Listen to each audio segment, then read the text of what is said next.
Hello and welcome to another episode of our very special series on the archaeology and ancient construction structures of Philippopolis. They date back between 1,800 and 2,000 years ago when PLOVDIV was called Philippopolis. These are the Thracian Roman times of the existence of our city. Today we will focus our special attention to the Stadium of Philippopolis, or the Roman Stadium.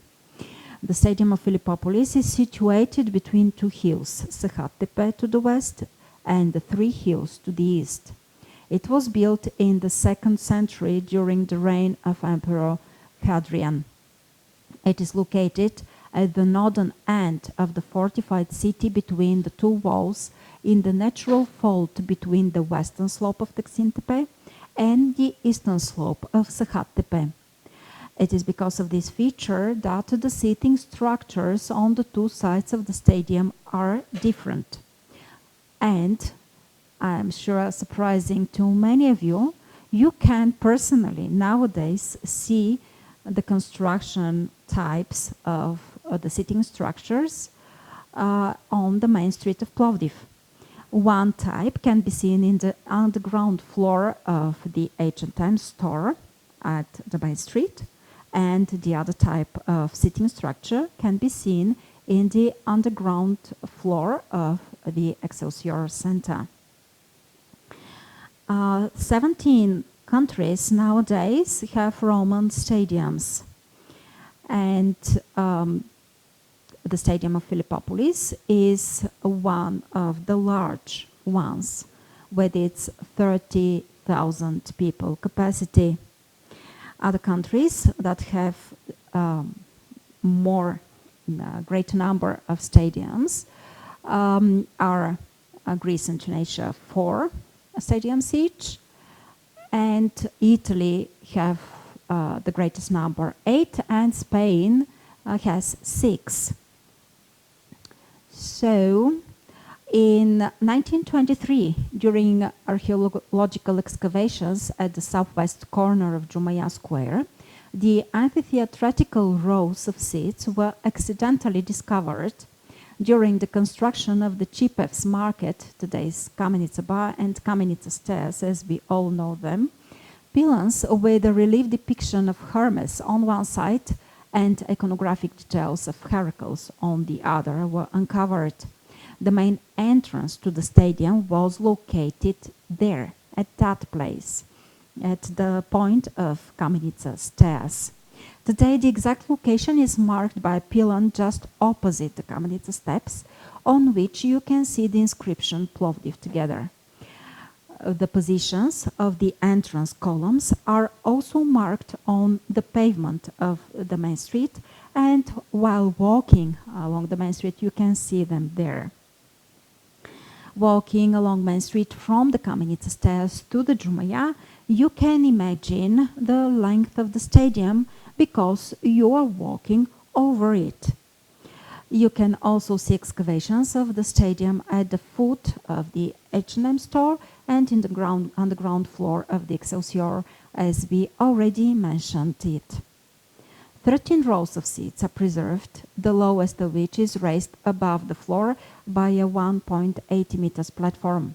The seats are crossed by steep stairs, and some of them are decorated with a relief image of a lion's paw, which signified that the seat belongs to a very high-level nobleman. Amid the amphitheatrical rows is an imposing arched entrance leading to an underground corridor paved with stone tiles, beneath which is a canal. The design of the racehorse is particularly interesting. It has 3 layers of mortar plaster, which was not typical of racehorses at that time. The facility, the Roman Stadium, is approximately 240 meters long and 50 meters wide, and could have accommodated up to 30,000 spectators.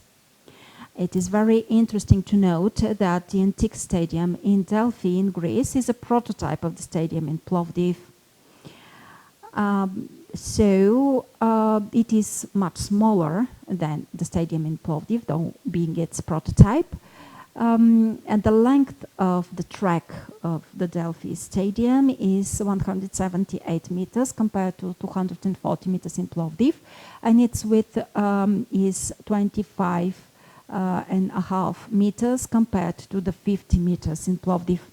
The Delphi Stadium is very well preserved, and you can see it in Greece, and the Stadium of Philippopolis, you can see it in Plovdiv, Bulgaria. According to the epigraphic and numismatic monuments, games similar to the Pythian games were held here in Plovdiv, similar to those in Greece. In honor of the visit of the Roman Emperor Caracalla in 214, the games were called Alexandrian and were gladiator games. And the games for the visit of the Emperor Elagabalus in 218 were called AD, were called Cadrician games. The games were organized by the General Assembly of the province of Thrace. To commemorate them, the Rome Mint in Philippopolis minted money with the reigning emperor's image, as well as with the types of athletic competitions held in the ancient stadium. Athletes competed in two age categories, men and boys. Agunotets, organizers of the sporting events, ran the games. The latter began with a competition for shouters and trumpeters. The sporting events were usually accompanied by musical, poetic, and artistic competitions as well. The northern curved part of the stadium, Svendona, is exposed in the Roman Stadium Square. Under the stepped rows of seats, called cavea, is a covered arch passage. It connected the track with a corridor cut into the ground.